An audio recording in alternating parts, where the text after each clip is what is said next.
Hola, hoy en Dormibosque les traemos un pequeño recopilado de todos los cuentos que llevamos contados hasta ahora.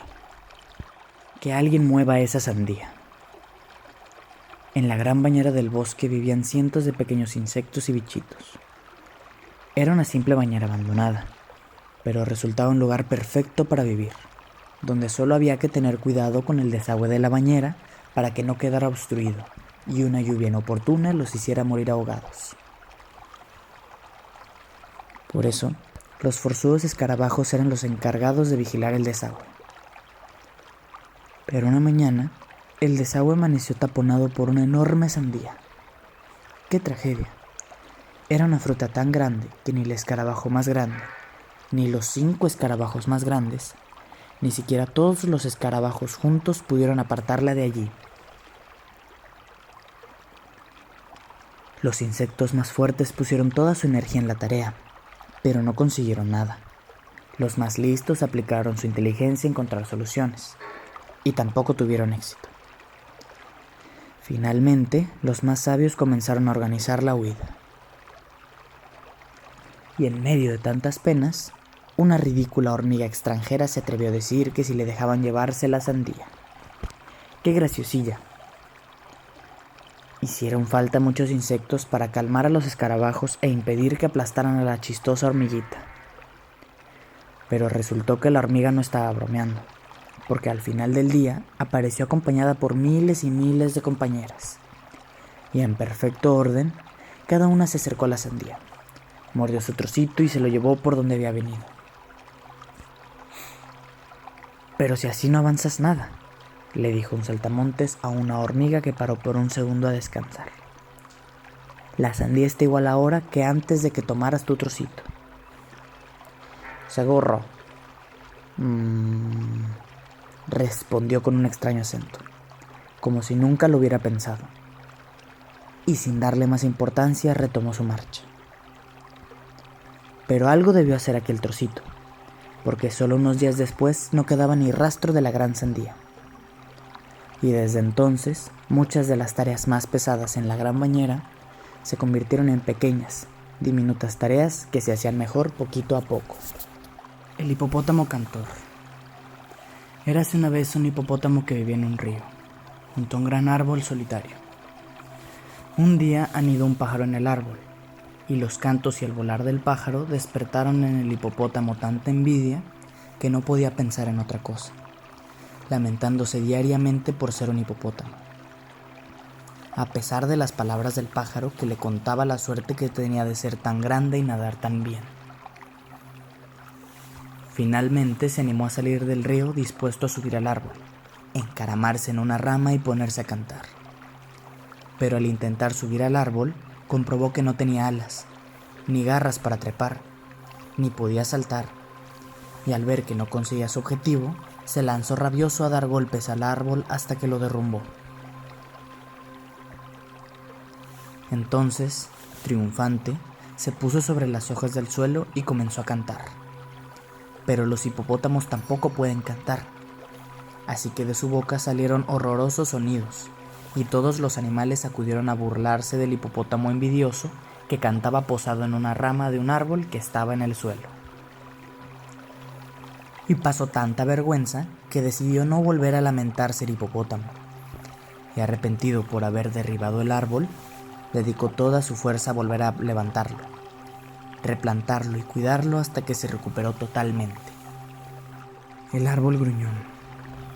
El árbol gruñón, aunque era el más grande del bosque y no necesitaba de su sombra para nada, nunca la compartía con ninguno de los animales, y no les dejaba sentarse cerca.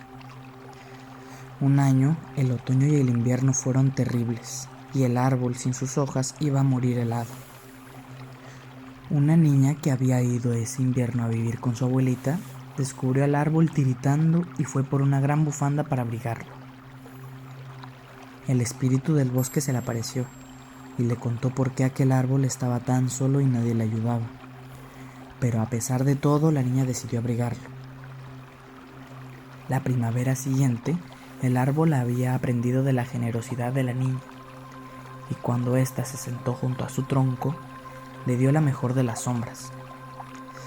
El espíritu del bosque lo vio y fue a contarlo a todos los animales, que a partir de aquel año pudieron tener siempre la mejor sombra, porque el árbol aprendió que con seres generosos y amables el mundo era un lugar mucho mejor para vivir. Un enfado incontrolable. Había una vez un joven príncipe que tenía un secreto que ni él mismo conocía. Siendo un bebé, había sido embrujado por un antiguo enemigo del reino. Era un hechizo muy extraño, pues su único efecto era que conseguía enfadar al príncipe cada vez que oía una palabra secreta. Pero aquella palabra era tan normal y estaba tan bien elegida que siempre había alguien que la decía. Así que el príncipe creció con fama de enfadarse muy fácilmente, sin que nadie llegara nunca a sospechar nada. Lo malo es que, como le pasa a todo el mundo, cuando se enfadaba, terminaba metiendo la pata.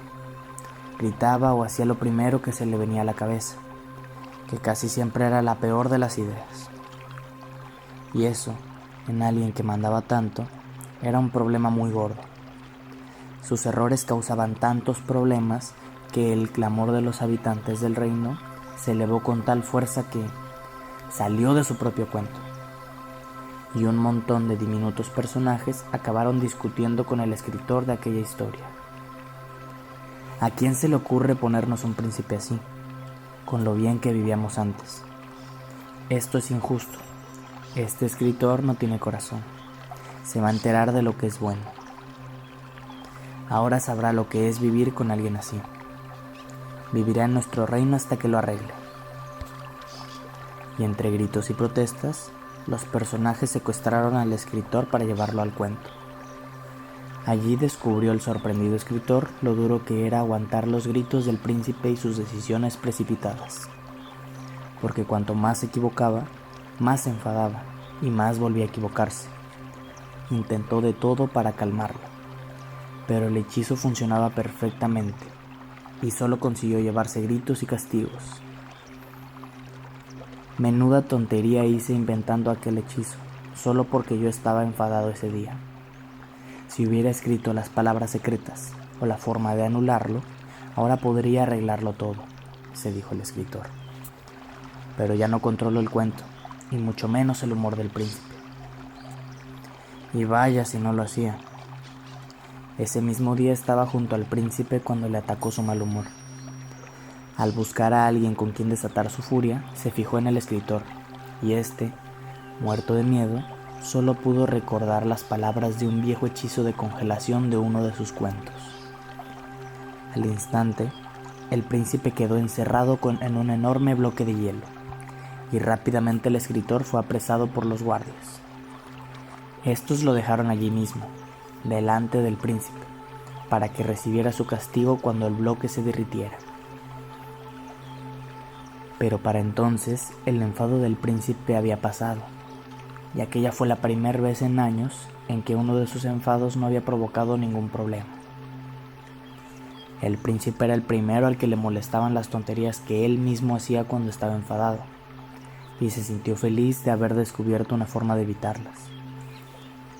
Los siguientes días mantuvo al escritor a su lado, para que pudiera congelarlo cuando le llegaran sus enfados. Y en unas semanas, él solo aprendió a controlarse, para no hacer ni decir nada mientras estuviera enfadado. De esta forma consiguió acertar en sus decisiones, y el reino volvió a ser un lugar próspero y feliz. ¿Y el escritor?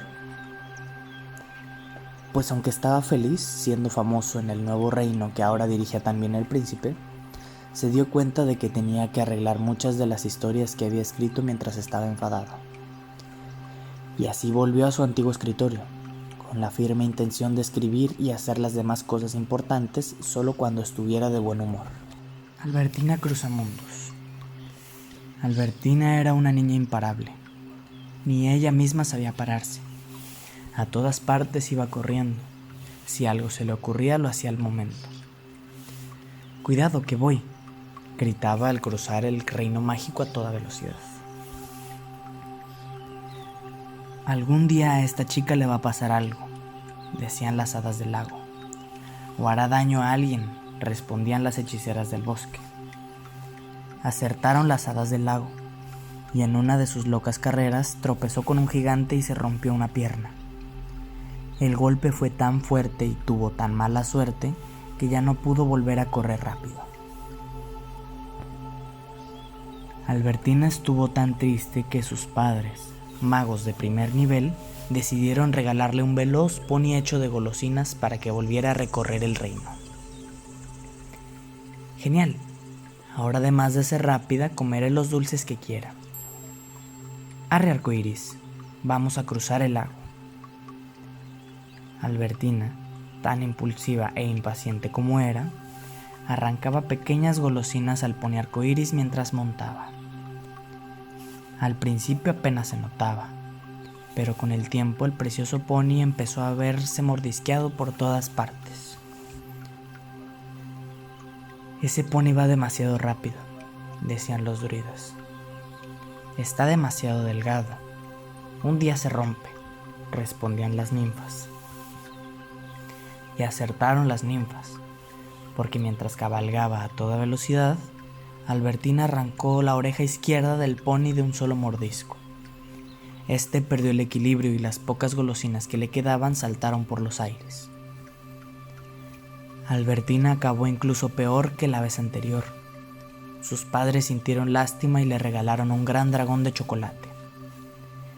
Pero nuevamente Albertina no supo controlarse, y sus ansias por correr y por comer dulces acabaron con ella gravemente accidentada, y el dragón convertido en pepitas de chocolate para el desayuno. La niña volvió a sus lamentos. Está muy triste, decía su madre. Habrá que regalarle algo. De acuerdo, pero esta vez algo distinto. Sí, algo con lo que no se pueda romper la cabeza y que le ayude a comer más sano. Y Albertina recibió un caracol de espinacas, su comida más odiada.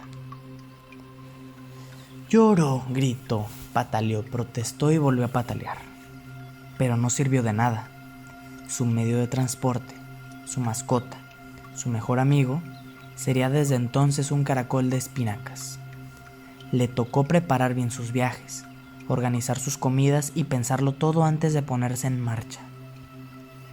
Al principio se impacientaba por dedicar tanto tiempo a aquellas cosas, pero pronto descubrió que también disfrutaba preparando los mejores momentos y que eso le ayudaba a vivirlos a tope. Aprendió a apreciar la pausa de su caracol. Ya no le pareció un animal tonto y ya no tenía ganas de hacer cualquier cosa sin pensarla. Todo era mucho más bonito con un poquitín de calma. Y ahora, cuando cruza el reino mágico a lomos de su caracol, sí tiene tiempo para oír lo que dicen hadas, hechiceras, druidas y ninfas. Esta niña llegará lejos, despacio, pero lejos. Esta vez, seguro, aciertan todos. Un videojuego para valientes. Adrián era el rey de los videojuegos, el más rápido con un tablet en la mano. Pasaba horas ante la pantalla y esperaba las vacaciones para poder probar su nuevo juego. Según decían, su último nivel era el mejor que se había hecho nunca y, tras pasar días jugando, consiguió alcanzarlo. Al momento, luces y sonidos de fiesta lo rodearon. Una niebla blanca lo cubrió todo y, en mitad del espectáculo, el tablet tomó vida y se lo tragó. Cuando se recuperó, Adrián estaba dentro del videojuego y usaba su tablet para moverse a sí mismo. Emocionado, esperaba enfrentarse a los peores rivales. Sin embargo, su primer rival era un muro de cristal que no hacía nada. Adrián tocó su tablet para destrozar el muro, pero nada más tocarlo, una fuerza invisible lo levantó por los aires y comenzó a aplastarlo una y otra vez contra el cristal. Adrián movía sus ágiles dedos sobre la superficie del tablet para liberarse, pero cuanto más lo intentaba, más golpes recibía. Él nunca se rendía, hasta que tras horas de golpes no pudo más y arrojó el tablet al suelo. Este se partió en 1000 pedazos, y al instante lo mismo ocurrió con el cristal. Sin el cristal, Adrián pudo descubrir una máquina para tratarlo como si fuera uno de sus propios dedos, programada simplemente para repetir sus movimientos. Vaya, se dijo, nunca había pensado lo mucho que hago sufrir a mis dedos mientras juego. Adolorido y cansado, decidió seguir adelante. Al poco tiempo quedó atrapado en una extraña burbuja. La burbuja voló hasta un lugar con 1000 luces brillantes y allí se volvió loca, moviéndose sin control. Adrián disfrutó rebotando y dando vueltas en su interior, pero después empezó a cansarse. Al final, tantas luces y movimientos se le hicieron imposibles de aguantar. Cuando ya no pudo más, Adrián cerró los ojos y empezó a llorar. Entonces cesaron las luces, la burbuja se inundó y el agua lo arrastró fuera. Mientras se alejaba, Adrián pudo descubrir que aquella burbuja era simplemente uno de sus propios ojos. Vaya, se dijo, nunca había pensado lo mucho que hago sufrir a mis ojos mientras juego. Todavía secándose las lágrimas, Adrián llegó a un parque precioso, con columpios, toboganes y todo tipo de diversiones, en el que otros niños lo jugaban y lo invitaban a entrar. ¿Dónde está la trampa?, preguntó. En que no puedes jugar solo, le respondieron. Si te quedas solo, desapareces. Adrián se unió al resto de niños. Jugaron tantísimo tiempo que se olvidó de todos los dolores y se hizo muy amigo de todos. Sin duda, fue la mejor parte del videojuego. Vaya, se dijo en voz alta, nunca pensé que jugar en un parque pudiera ser tan divertido. Nada más decir esas palabras, todo desapareció y se oyó una gran voz. Has ganado. Has completado el último nivel. Fuera de aquí. Adrián salió disparado del tablet, yendo a caer de nuevo en el sillón de su casa. Había sido toda una aventura y tenía ganas de repetirla. Pero entonces se acordó de sus sufridos dedos, de sus doloridos ojos y de lo bien que se lo había pasado en el parque jugando con los otros niños, y prefirió llamar a sus amigos para salir un rato a jugar. Buenas noches.